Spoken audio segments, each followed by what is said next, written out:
मैं करना चाहूंगा कि जो पूर्वी भारत है वहां का जो दलित समस्या है उसका स्वरूप कुछ अलग है, पश्चिमी भारत में जो दलित समस्या है उसका स्वरूप कुछ और है। जिन सामंतवाद की शुरुआत पश्चिमी के बजाय पूर्व में दान भोगी या जितने भी ब्राह्मणों या क्षत्रियों को ले जाकर बसाया गया, उनके हाथ में एग्रीकल्चर मालिक बोर्ड थे एग्रीकल्चर के, और उत्पादक शक्ति के रूप में बंधुआ मजदूर के रूप में, बंधुआ किसान के रूप में, यही अछूत, यही पिछड़े कबीले के लोग शूद्र के रूप में या दलित के रूप में उत्पादन का काम संभाल रहे थे। ये स्थिति पश्चिम में नहीं था। पश्चिम में जो व्यवसाय थे, नगर की व्यवस्था थी, इसलिए अपने स्वतंत्र पैसे के आधार पर काम कर रहे थे। इनके पास अपने पैसे के कारण थोड़ी स्वतंत्रता थी, थोड़ी समृद्धि थी, थोड़ी जमीन थी। लेकिन पूर्व के जो दलित थे या शूद्र थे, वो बंधुआ मजदूर थे, उनकी प्रारंभिक आजादी भी नहीं। इसलिए जो आंदोलन सामंतवाद के खिलाफ हुआ 20वीं सदी में, वो पूर्व के इलाकों में, बिहार में, पूर्वी यूपी में, बंगाल में ज्यादा हुआ, और उस इलाके का जो दलित प्रश्न है पश्चिम के इलाके के दलित प्रश्न से भिन्न होता है। हमारा आग्रह है कि आप सभी लोग इस फर्क को समझें और उत्पादन के अलग अलग जो स्वरूप रहे हैं उस पर विचार करते हुए आंदोलन के समस्याओं को और दलित प्रश्न को हल करने के मसले को हल करें। बिल्कुल शायद हमारा समय समाप्त हो रहा है, इसलिए मैं आयोजक से चाहूंगा कि चंद मिनट और दे दें ताकि मैं आज के आंदोलन से जुड़े हुए मुद्दे को रखूं। भारत के जो संविधान है या जो कानून है, जो पितृसत्ता के द्वारा संरक्षित है, सामंती संस्कृति और परंपराओं के द्वारा संरक्षित है,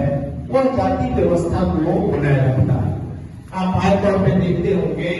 कि सामंती समाज होता है कि स्त्रियों की कोई जाति नहीं होती है,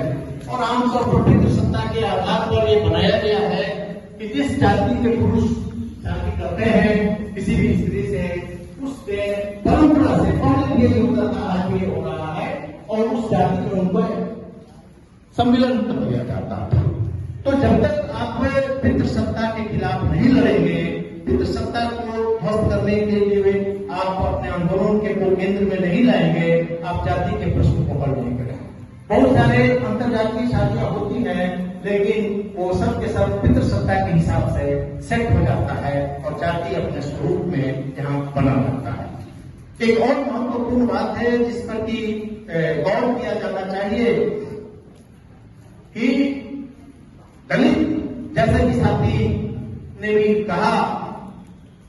नरेला जी ने, कि जो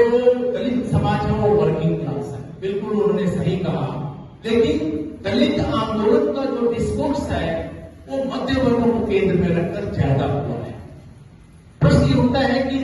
जलालत की जो जिंदगी जीनी पड़ती है या जातीय उत्पीड़न को झेलना पड़ता है, वो प्रवासी मजदूरों को या कॉन्ट्रैक्ट वर्कर्स हैं जो अपने मकान मालिकों के यहाँ रहते हुए, चौक चौराहों पर बैठते हुए, इंडस्ट्री के आसपास, जहां पर कोई डेमोक्रेटिक राइट नहीं है। इसलिए आज की तारीख में अगर किसी को दलित या उत्पीड़न या जाति उन्मूलन के सवाल को केंद्र में रखना है, तो जो प्रवासी मजदूर हैं या जो majority of the working class है उसको केंद्र में रखना होगा। और जैसा कि इस पेपर में भी और इतिहास के सारे तथ्य बताते हैं कि जो जातियां बनी या जो दलित उत्पीड़न होता रहा या ब्राह्मणवाद मजबूत हुआ सामंतवाद के काल में, उसका मुख्य कारण था निजी संपत्ति पर उनका अधिकार। ईसा के 1000 वर्ष के बीच में ब्राह्मण और क्षत्रिय उतने मजबूत नहीं थे जो ईसा के 1000 बाद के काल में हुए, और दिल्ली सल्तनत में जब उनको कमजोर किया गया तो वो उनकी पकड़ थोड़ी ढीली पड़ी। तो ये महत्वपूर्ण है कि आज भी जाति व्यवस्था निजी संपत्ति के द्वारा संरक्षित है, और इसी निजी संपत्ति के आधार पर देखिए कि जब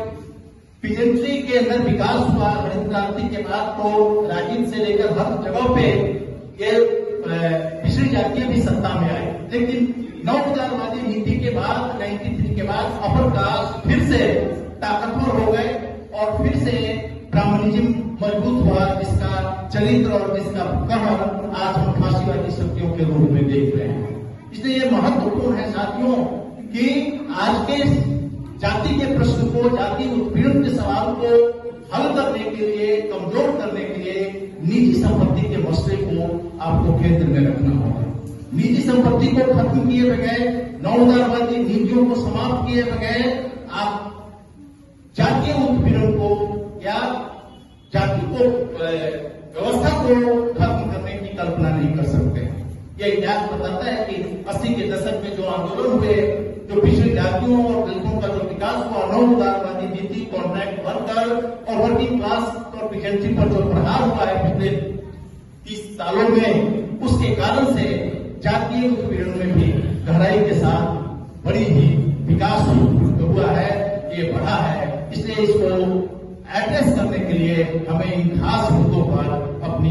बात को रखना होगा। उसे आयोजक से लेकर हमारे सभी साथी संज्ञान में लाएंगे। हम उम्मीद करते हैं,